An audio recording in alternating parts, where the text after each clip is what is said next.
ਦਰਸ਼ਕੋ ਫਿਰ ਤੁਹਾਡਾ ਸਵਾਗਤ ਹੈ ਪ੍ਰੋਗਰਾਮ ਸੱਚੋ ਸੱਚ ਵਿੱਚ। ਜੀ ਡਾਕਟਰ ਸਾਹਿਬ, ਹੁਣ ਸਾਡੇ ਦਰਸ਼ਕਾਂ ਨੂੰ ਦੱਸੋ ਅੱਜ ਦੇ ਦਿਨ ਦੀ ਕੀ ਇਤਿਹਾਸ ਅਹਿਮੀਅਤ ਹੈ। ਸਿੱਖ ਇਤਿਹਾਸ ਦੇ ਹਵਾਲੇ ਨਾਲ 1926 ਚ ਅੱਜ ਦੇ ਦਿਨ ਕਿਉਂਕਿ 1925 ਚ ਗੁਰਦੁਆਰਾ ਐਕਟ ਬਣਿਆ, ਸ਼੍ਰੋਮਣੀ ਗੁਰਦੁਆਰਾ ਪ੍ਰਬੰਧਕ ਕਮੇਟੀ ਤਾਂ 1920-21 ਚ ਹੋਂਦ ਚ ਆਈ ਸੀ, ਪਰ ਸਰਕਾਰ ਨੇ ਉਹਨੂੰ ਇਲੀਗਲ ਡਿਕਲੇਅਰ ਕਰ ਦਿੱਤਾ ਸੀ ਕਿਉਂਕਿ ਉਹਨਾਂ ਨੇ ਰਿਫਾਰਮ ਮੂਵਮੈਂਟ ਸ਼ੁਰੂ ਕੀਤੀ।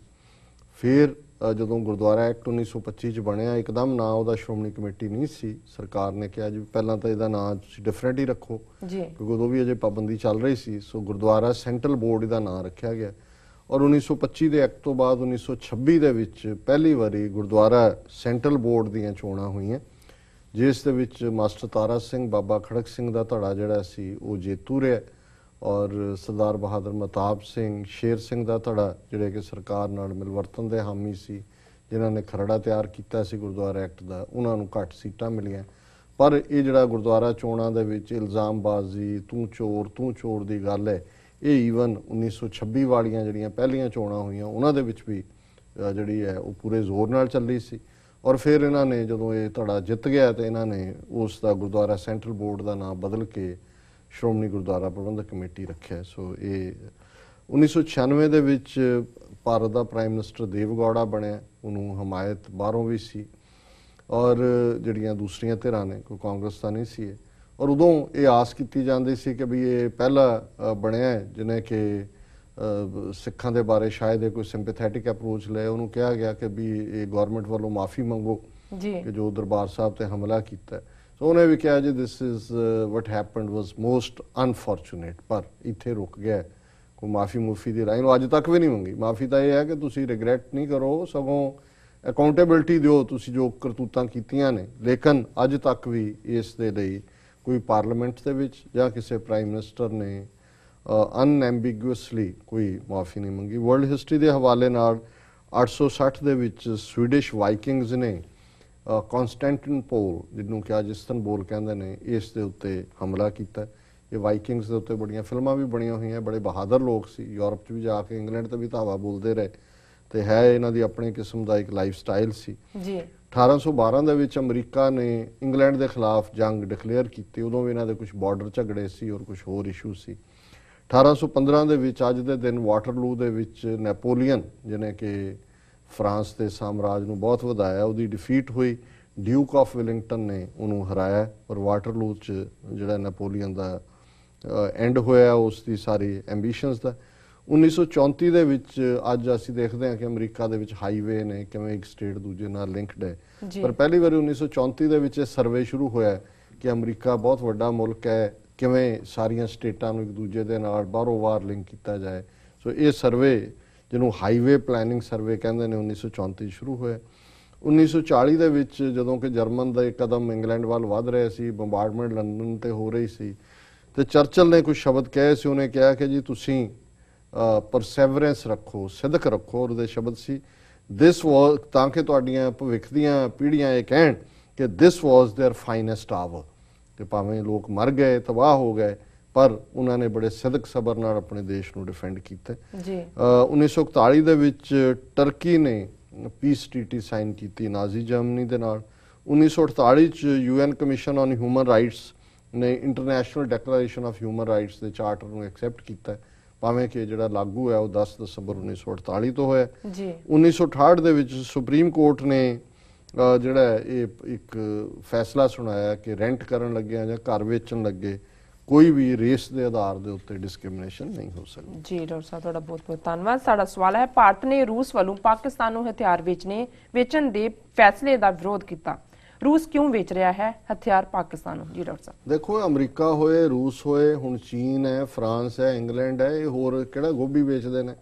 ਇਹਨਾਂ ਦੀਆਂ ਸਾਰੀਆਂ ਇਕੋਨਮੀਜ਼ ਹੀ ਹਥਿਆਰਾਂ ਦੇ ਉੱਤੇ ਖੜੀਆਂ ਨੇ ਜੀ। ਔਰ ਹਥਿਆਰ ਉਹਨਾਂ ਨੇ ਜਿਹੜਾ ਰਸ਼ੀਆ, ਬੇਸ਼ੱਕ ਇੰਡੀਆ ਦੀ 60% ਜਿਹੜੀ ਇਕਵਿਪਮੈਂਟ ਹੈ ਉਹ ਰੂਸ ਤੋਂ ਆਉਂਦੀ। ਹੁਣ ਰਸ਼ੀਆ ਦਾ ਡਿਪਟੀ ਪ੍ਰਾਈਮ ਮਿਨਿਸਟਰ ਅੱਜ ਕੱਲ੍ਹ ਇੰਡੀਆ ਦੇ ਦੌਰੇ ਤੇ ਹੈ। 4 ਘੰਟੇ ਦੀ ਉਹਦੀ ਬੰਦ ਕਮਰਾ ਮੁਲਾਕਾਤ ਵੀ ਹੋਈ ਸੁਸ਼ਮਾ ਸਵਰਾਜ ਨਾਲ, with there secretaries and all. ਤੇ ਇਹ ਉਹਨਾਂ ਦੀ ਫੋਰਨ ਮਿਨਿਸਟਰੀ ਨੇ, ਇੰਡੀਆ ਨੇ ਕਿਹਾ ਜੀ ਜੇ ਤੁਸੀਂ ਪਾਕਿਸਤਾਨ ਨੂੰ ਹੁਣ ਜਿਹੜਾ M35 ਅਟੈਕ ਹੈਲੀਕਾਪਟਰਸ ਔਰ ਹੋਰ ਡਿਫੈਂਸ ਇਕਵਿਪਮੈਂਟ ਵੇਚਣ ਦੀ ਜਿਹੜੀ ਹੈ ਗੱਲਬਾਤ ਰਸ਼ੀਆ ਨੇ ਕੀਤੀ ਹੋਈ ਹੈ। ਹੁਣ ਇੰਡੀਆ ਕਹਿ ਰਿਹਾ ਕਿ ਜੀ ਜੇ ਤੁਸੀਂ ਇਹ ਪਾਕਿਸਤਾਨ ਨੂੰ ਵੇਚੋਗੇ ਤਾਂ ਸਾਡੇ ਸਬੰਧ ਪ੍ਰਭਾਵਿਤ ਹੋਣਗੇ। ਹੁਣ ਸਾਰਾ ਜਿਹੜੀ ਟ੍ਰੇਡ ਹੈ ਰਸ਼ੀਆ ਦੇ ਨਾਲ ਇੰਡੀਆ ਦੀ, ਉਹ 10 ਬਿਲੀਅਨ ਡਾਲਰ ਦੀ ਹੈ। ਉਹਦੇ ਚੋਂ ਵੀ 6.5 ਬਿਲੀਅਨ ਡਾਲਰ ਰਸ਼ੀਆ ਦਾ ਸਟਾਫ ਆਂਦਾ, ਜ਼ਾਹਰ ਹੈ ਮਿਲਟਰੀ ਇਕਵਿਪਮੈਂਟ ਜਾਂ ਦੂਜਾ ਹੈਗਾ ਜੀ। ਸੋ ਕੁੱਲ ਮਿਲਾ ਕੇ ਇਹ ਗੱਲ ਸ਼ੋਅ ਕਰਦੀ ਹੈ ਵੀ ਇੰਡੀਆ ਆਪਣੇ ਨੇਬਰਸ ਪ੍ਰਤੀ, ਵੀ ਤੁਸੀਂ ਆਪਣੇ ਆਪ ਨੂੰ ਇੱਕ ਪਾਸੇ ਤਾਂ ਬੜੀ ਵੱਡੀ ਪਾਵਰ ਬਣਾਉਣਾ ਚਾਹੁੰਦੇ ਹੋ, ਹੁਣ ਤੁਸੀਂ ਪਾਕਿਸਤਾਨ ਨਾਲ ਖਹਿਬਾਜ਼ੀ ਕਰਦੇ ਹੋ ਜੀ, ਪਾਕਿਸਤਾਨ ਨੂੰ ਹਥਿਆਰ ਕਿਉਂ ਵੇਚ ਰਿਹਾ। ਹੁਣ ਇਵੇਂ ਹੀ ਹੈ ਕਿ ਜੀ ਇੱਕ ਦੁਕਾਨਦਾਰ ਕਹੇ ਜੀ ਮੈਂ ਉਹਨੂੰ ਗੋਭੀ ਨਹੀਂ ਵੇਚਣੀ ਫਲਾਣੇ, ਇਹਨਾਂ ਦੀ ਇੰਡਸਟਰੀ ਹੈ। ਲੇਕਿਨ ਇਹ ਗੱਲ ਇਹ ਸ਼ੋਅ ਕਰਦੀ ਹੈ ਵੀ ਕਿਸ ਕਦਰ ਇਹ ਇਨਸਿਕਿਉਰ ਨੇ, ਔਰ ਇਹਨਾਂ 'ਚ ਸੁਪਰ ਪਾਵਰ ਤਾਂ ਇਹਨਾਂ ਨੇ ਕੀ ਬਣਨਾ ਹੈ, ਰੀਜਨਲ ਪਾਵਰ ਬਣਨ ਦਾ ਵੀ ਹੱਕਦਾਰ ਨਹੀਂ ਨੇ। ਅਜੇ ਰਸ਼ੀਆ ਕੀ ਫੈਸਲਾ ਕਰੇਗਾ ਇਹ ਤਾਂ ਬਾਅਦ ਦੀ ਗੱਲ ਹੈ, ਪਰ ਇਹ ਮਾਈਂਡਸੈਟ ਇੰਡੀਆ ਦਾ ਸ਼ੋਅ ਕਰਦਾ ਹੈ ਕਿ ਇੱਕ ਪਾਸੇ ਜਿਹੜਾ ਉੱਥੇ ਭੂਟਾਨ 'ਚ ਕਹਿ ਕੇ ਆਇਆ ਜੀ ਇੱਕ ਗੁੱਡ ਨੇਬਰ ਹੁੰਦੇ ਨੇ, ਇੱਕ ਬੈਡ ਨੇਬਰ ਹੁੰਦੇ ਨੇ, ਭੂਟਾਨ ਬੜਾ ਤੁਸੀਂ ਨੇਬਰਲੀ ਪਾਰਟ ਕਰ ਰਹੇ ਹੋ, ਵੀ ਇੱਕ ਦੇਸ਼ ਦੀ ਜੇ ਡੀਲ ਹੋ ਰਹੀ ਉਹਨੂੰ ਕਹਿ ਰਹੇ ਹੋ ਜੇ ਤੁਸੀਂ ਇਹਨੂੰ ਵੇਚੋਗੇ ਅਸੀਂ ਨਹੀਂ ਤੁਹਾਡੇ ਤੋਂ ਲੈਣਾ। ਜੀ ਜੀ। ਸੋ ਇਹ ਸ਼ੋਅ ਕਰਦਾ ਵੀ ਕਿੰਨੇ ਕਿ ਸਟੇਟਸਮੈਨ ਲਾਈਕ ਨੇ। ਜੀ ਬਿਲਕੁਲ ਡਾਕਟਰ ਸਾਹਿਬ, ਪ੍ਰੋਗਰਾਮ ਦੇ ਅੰਤ ਵਿੱਚ ਸਾਡੇ ਦਰਸ਼ਕਾਂ ਨੂੰ ਦੱਸੋ ਅੱਜ ਦਾ ਵਿਚਾਰ। ਅੱਜ ਦੇ ਵਿਚਾਰ ਲਈ ਅਸੀਂ ਭਾਈ ਨੰਦ ਲਾਲ ਜੀ ਦੀ ਗਜ਼ਲ ਨੰਬਰ 44 ਨੂੰ ਚੁਣਿਆ ਜੀ। ਉਹਦਾ ਮੂਲ ਫਾਰਸੀ ਪਾਠ ਹੈ, ਬਸ ਕੇ ਮਾਰਾ ਹਸਤ ਬਾਤੋ ਇਰਤਬਾਤ, ਅਜ਼ ਕਦੂਮ में तस्त दर आलम निसात, फर्श करदम दर कदूम राहे तो, दीदा ओ दिल राह के बूदे दर बसात, बर फकीराने खुदा रहमे बाकुन, ता दरी दुनिया बा याबी इब शांत, दायमा दिल रा बसूए हक बयार, ता बा आसा बागुजरी ई पुल सरात, नेस्त आसूदा कसे दर जेर चरख, बा गुजर ए गोया अजी कोहना रुबात। ਇਹ ਵੀ ਉਹਨਾਂ ਦਾ ਜਿਵੇਂ ਵਿਸ਼ਾ ਫੇਵਰੇਟ ਹੁੰਦਾ ਹੈ ਕਿ ਰੱਬ ਦੀ ਆਮਦ ਦੇ ਨਾਲ ਬਹਾਰ ਆ ਜਾਂਦੀ ਹੈ ਜੀ। ਜੇ ਰੱਬ ਦੇ ਬੰਦਿਆਂ ਨੂੰ ਪਿਆਰ ਕਰੋ ਤੇ ਫਿਰ ਵੀ ਰੱਬ ਰੀਝਦਾ ਹੈ, ਔਰ ਲੋਕ ਪਰਲੋਕ ਦੇ ਵਿੱਚ ਉਹੀ ਸਹਾਈ ਹੋਣ ਵਾਲਾ ਹੈ। ਇੱਕ ਇਸਲਾਮ ਦੇ ਵਿੱਚ ਇੱਕ ਪੁੱਲ ਸਰਾਤ ਦਾ ਜ਼ਿਕਰ ਹੈ ਕਿ ਮਰਨ ਤੋਂ ਬਾਅਦ ਜਿਵੇਂ ਅਸੀਂ ਆਸਾ ਦੀ ਵਾਰ 'ਚ ਪੜ੍ਹਦੇ ਹਾਂ, ਰਾਹ ਭੀੜੇ ਅੱਗੇ ਜਾਵਣਾ, ਨੰਗਾ ਦੋਜ਼ਖ ਚਾਲਿਆ ਤਾਂ ਦਿਸੈ ਖੜਾ ਡਰਾਵਣਾ, ਕਰ ਔਗਣ ਪਛੋਤਾਵਣਾ। ਰਾਹ ਭੀੜੇ, ਸੋ ਪੁੱਲ ਸਰਾਤ ਦਾ ਕਾਨਸੈਪਟ ਵੀ ਇਹੀ ਹੈ ਕਿ ਦੋਜ਼ਖ ਨਰਕ ਦੇ ਉੱਤੇ ਦੀ ਇਹ ਪੁੱਲ ਗੁਜ਼ਰਦਾ ਜਿਹੜਾ ਕਿ ਬੜਾ ਤੰਗ ਹੈ ਖੰਡੇ ਦੀ ਧਾਰ ਨਾਲੋਂ ਔਰ ਵਾਲ ਨਾਲੋਂ, ਸੋ ਉਹਦਾ ਵੀ ਜ਼ਿਕਰ ਇਹਨਾਂ ਨੇ ਕੀਤਾ। ਇਹਦਾ ਪੰਜਾਬੀ ਅਨੁਵਾਦ ਪ੍ਰਿੰਸੀਪਲ ਹਰਭਜਨ ਸਿੰਘ ਜੀ ਨੇ ਕੀਤਾ।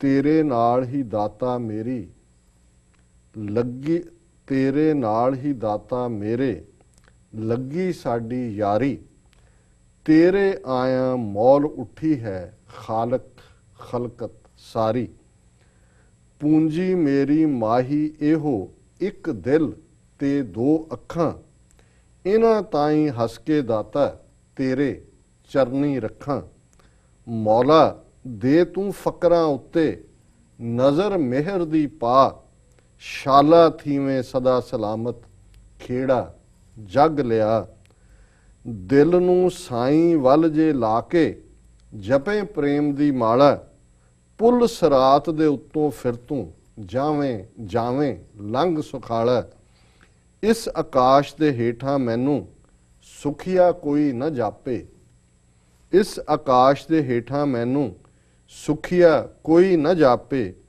ਖਸਤਾ ਦੁਨੀ ਸਰਾਂ ਤੋਂ ਅੱਗੇ ਗੋਇਆ ਲੰਘ ਜਾ ਆਪੇ। ਇਹ ਦੁਨੀਆ ਇੱਕ ਖਸਤਾ ਸਰਾਂ ਹੈ, ਰੋਟਨ ਇਨ ਹੈ, ਔਰ ਜੇ ਤੂੰ ਇਸ ਨੂੰ ਪਾਰ ਕਰ ਲੈ, ਔਰ ਜਿਵੇਂ ਉਹਨਾਂ ਨੇ ਕਿਹਾ ਵੀ ਰੱਬ ਨਾਲ ਯਾਰੀ ਲੱਗ ਜਾਏ, ਰੱਬ ਦਾ ਪਿਆਰ ਜੇ ਅੰਦਰ ਆ ਜਾਏ ਤੇ ਫਿਰ ਸਾਰੀ ਖਲਕਤ ਮੌਲ ਉੱਠਦੀ ਹੈ। ਮੌਲਣਾ ਹੁੰਦਾ ਹੈ ਬਹਾਰ, ਬਸੰਤ, ਤੇ ਉਸ ਸਾਰੇ ਮੌਲਣ ਚੋਂ ਭਾਈ ਸਾਹਿਬ ਕਹਿੰਦੇ ਨੇ ਵੀ ਮੇਰੇ ਕੋਲ ਤੈਨੂੰ ਦੇਣ ਨੂੰ ਕੀ ਹੈ, ਮੇਰੀ ਪੂੰਜੀ ਤਾਂ ਇਹੀ ਸੀ ਕਿ ਇੱਕ ਮੇਰਾ ਦਿਲ ਹੈ ਤੇ ਦੋ ਮੇਰੀਆਂ ਅੱਖਾਂ ਨੇ, ਤੇ ਮੈਂ ਆਪਣਾ ਦਿਲ ਔਰ ਅੱਖਾਂ ਉੱਥੇ ਵਿਛਾ ਦਿੱਤੀਆਂ ਨੇ ਜਿੱਥੇ ਤੇਰੇ ਕਦਮ ਪੈਂਦੇ ਨੇ, ਤੇਰੇ ਕਦਮਾਂ ਤੋਂ ਮੈਂ ਆਪਣਾ ਦਿਲ ਨਿਸਾਰ ਕੀਤਾ ਹੈ, ਆਪਣੀਆਂ ਅੱਖਾਂ ਤੇਰੇ ਕਦਮਾਂ 'ਚ ਰੱਖੀਆਂ ਨੇ, ਤੇ ਮੌਲਾ ਦੇ ਤੂੰ ਫਕਰਾਂ ਉੱਤੇ ਨਜ਼ਰ ਮਿਹਰ ਦੀ ਪਾ। ਫਕਰ ਕਹਿੰਦੇ ਨੇ ਫਕੀਰ ਤੋਂ ਕਿ ਜਿਹੜਾ ਰੱਬ ਨਾਲ ਜੁੜਿਆ ਹੋਇਆ, ਕਿ ਤੂੰ ਆਪਣੀ ਮਿਹਰ ਦੀ ਨਜ਼ਰ ਰੱਖ, ਤੇ ਜੇ ਤੇਰੀ ਮਿਹਰ ਦੀ ਨਜ਼ਰ ਪੈ ਜਾਏ ਸ਼ਾਲਾ ਥੀਵੇ ਸਦਾ ਸਲਾਮਤ, ਉਹ ਹਮੇਸ਼ਾ ਹੀ ਜੱਗ ਦੇ ਵਿੱਚ ਖੇੜਾ ਹੁੰਦਾ। ਤੇ ਆਪਣੇ ਆਪ ਨੂੰ ਸਮਝਾਇਆ ਕਿ ਦਿਲ ਨੂੰ ਸਾਈਂ ਵੱਲ ਜੇ ਲਾ ਕੇ ਜਪੇ ਪ੍ਰੇਮ ਦੀ ਮਾਲਾ, ਪੁੱਲ ਸਰਾਤ ਦੇ ਉੱਤੋਂ ਫਿਰ ਤੂੰ ਜਾਵੇਂ ਲੰਘ ਸਖਾੜਾ। ਫਿਰ ਤੈਨੂੰ ਕੋਈ ਮਰਨ ਤੋਂ ਬਾਅਦ ਕੋਈ ਖੌਫ ਨਹੀਂ ਹੈ ਕਿ ਪੁੱਲ ਸਰਾਤ ਹੈ, ਕਿ ਕੋਈ ਨਰਕ ਹੈ, ਕਿ ਕੋਈ ਸਵਰਗ ਹੈ। ਸੁਰਗ ਨਰਕ ਤੇ ਮੈਂ ਰਹੋ, ਸਤਗੁਰ ਕੇ ਪ੍ਰਸਾਦ चरण कमल की मौज में बसों दिन और रात। ये बाणी याद करवाती है कि उसके चरणों की प्रीत जिहड़ी है उही साडा निशाना है। तो जो गुरु की बख्शिश हुंदी है फिर स्वर्ग नरक पुल सरात कोई होर ये सारे फिक्र लथ जाते हैं। जी। सो ये अज का विचार है जी डॉक्टर साहब ਤੁਹਾਡਾ ਬਹੁਤ ਬਹੁਤ ਸ਼ੁਕਰੀਆ ਤੁਸੀਂ ਅੱਜ ਦਾ ਵਿਚਾਰ ਸਾਡੇ ਦਰਸ਼ਕਾਂ ਨਾਲ ਸਾਂਝਾ ਕੀਤਾ। ਵੀਅਰਸ ਤੁਹਾਡਾ ਵੀ ਬਹੁਤ ਬਹੁਤ ਸ਼ੁਕਰੀਆ ਤੁਸੀਂ ਆਪਣੇ ਕੀਮਤੀ ਸਮੇਂ ਵਿੱਚੋਂ ਸਮਾਂ ਕੱਢ ਕੇ ਸਾਨੂੰ ਆਪਣੇ ਸੁਝਾਅ ਤੇ ਵਿਚਾਰ ਭੇਜਣੇ ਤੇ ਇਸ ਤਰ੍ਹਾਂ ਭੇਜਦੇ ਰਹੋ ਸਾਡੇ ਇਸ ਪਤੇ ਤੇ SOSTV84.tv ਤੇ ਅਸੀਂ ਆਪਣਾ ਪ੍ਰੋਗਰਾਮ ਲੈ ਕੇ ਫਿਰ ਹਾਜ਼ਰ ਹੋਵਾਂਗੇ। ਤਦ ਤੱਕ ਲਈ ਮੈਨੂੰ ਤੇ ਆਪਣਾ ਦਰਸ਼ਨ ਆਗਿਆ ਦਿਓ। ਵਾਹਿਗੁਰੂ ਜੀ ਕਾ ਖਾਲਸਾ ਵਾਹਿਗੁਰੂ ਜੀ ਕੀ ਫਤਿਹ।